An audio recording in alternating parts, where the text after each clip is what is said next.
Nowadays, vascular surgeons are going around in the rural areas of Ferrara in order to perform this type of imaging with ultrasound in venous and arterial districts. With this application, we are trying to be more efficient and to be less time-consuming in performing this type of imaging.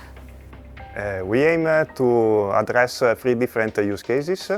In the first one, the robot moves the probe on the patient abdomen, and our computer vision system detects the aorta and extract the measurement of its diameter.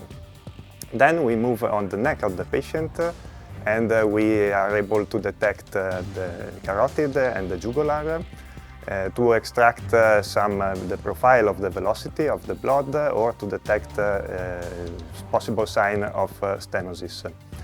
Finally, we move on the leg of the patient and our system is able to perform the compression ultrasound maneuver for detect a sign of deep vein thrombosis. Our system builds on a tight combination of robotics and artificial intelligence.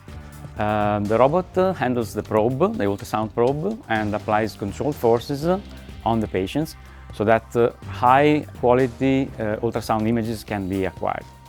KUKA LBR represent both our best showcase for our application and for our group of research, and also represent the correct design to apply to our application. Our program is to spare time for screening and to increase the time for patient care and for the treatment of the diseases. And this screening can be delivered also in telemedicine, and this is very interesting because nowadays there are no screening in public health in Europe.